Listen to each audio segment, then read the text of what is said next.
Hello, hello. This thing just turned on by itself. Hi, this is Instructor Carlo.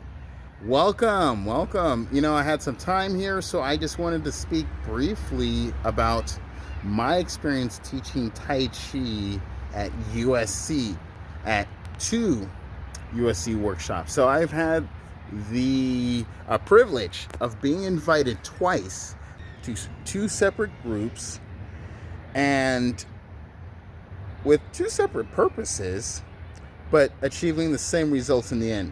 Teaching patients about something that's beneficial to them as an exercise. I want to talk about how doing what you love can get you where you need to go. Okay, this was actually from a patient. Let me just fix my hair here. Actually, a student that I was teaching at the time. I was working at Porter Ranch Medical Center. Just to give you a little bit about my background, yes, I do have the martial arts, okay, but I also have the education as well. I was a healthcare provider, an acupuncturist, licensed acupuncturist here in the state of California for over 10 years. And I have over 10 years of clinical healthcare experience in the integrative healthcare, in the integrative health field, to be more specific. And within that time frame, I've had quite the adventure.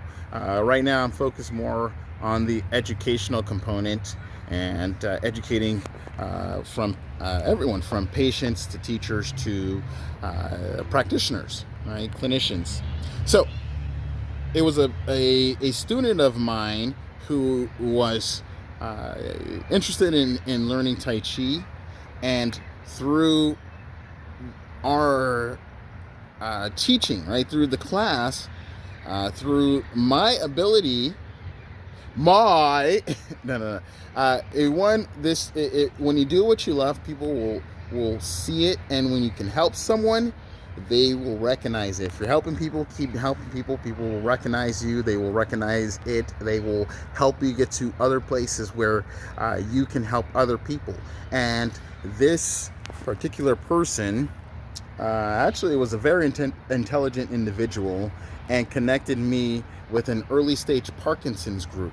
And what happened was I ended up conducting a workshop on both occasions. One was for a pain management group, the other was for a Parkinson's group. Not in that exact order. I actually reversed that. It was a great experience all around for both groups. What I learned, one, is how to take a concept like Tai Chi that may be completely foreign to some people and more well known to others, and take that concept and break it down into something that's applicable to them. So here in the United States, it's different how we practice Tai Chi, right? And we're a different country, yes, and there's differences, but ultimately the goal is the same in terms of trying to achieve peace of mind and the health benefits and the longevity and just the continuous learning and self-improvement. So being able to apply what we've learned was very beneficial and very crucial in order to have a successful workshop and be invited back, a separate group. But if there was something bad, the word would have got around, yada yada yada. So am I, go Trojans, right? So one of the things that I had discovered when preparing for the Parkinson's early stage Parkinson's workshop was the fact that Tai Chi, in one study that I had found, it was a randomized controlled study, a twofold increase at improving balance compared to strength training, and a fourfold increase of improving balance compared to just flexibility training, right? So there's something very powerful in the training of Tai Chi in order to improve balance and maintain. So that's one of the nuggets that I still hold on to today, and being not only just with early stage Parkinson's, right, but we're talking about anything dealing with stability and balance and preventing falls. That's very crucial, especially in a geriatric population. And so I think the goal is, how do you get people to learn Tai Chi, and how do you create a program that they can pick up something, especially even in a workshop. Now, here I want to say most people aren't going to learn the full 24 forms. Even the 16 basic form that I start students off with, which was taught to me by Dr. Chiao-Nein Wang, right? The late Dr. Chiao-Nein Wang was a fantastic clinician and Tai Chi practitioner, family person, and just all-around mentor.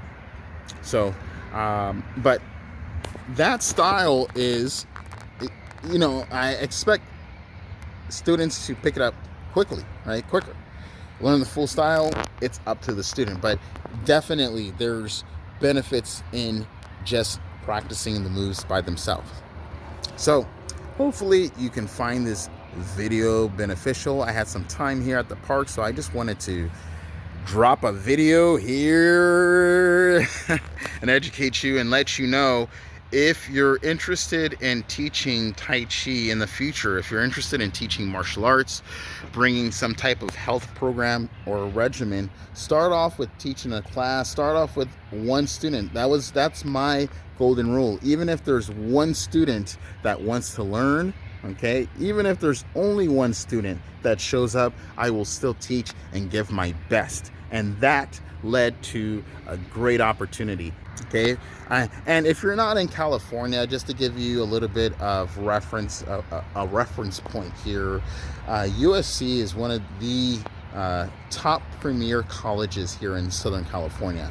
Okay, you have USC, you have UCLA, lots of great schools. Okay, but in terms of their medical center, in terms of their sports, in terms of their academics, they are very well pristine, right, in that sense, and very well respected. And so just to give you a sense in terms of where we're at here, I live in SoCal, sunny SoCal. As you can see, it's not sunny, but and we had a little bit of rain today, so it does rain in SoCal. Okay. And let's spread the love. This is, what day is it? I think it's February 26, 2024. And I said February. It is November 26, 2024. And so let's get into the holidays and spread all that good stuff. Okay? Love you all. Continue training. And I hope you all reach your dreams, your goals. Peace.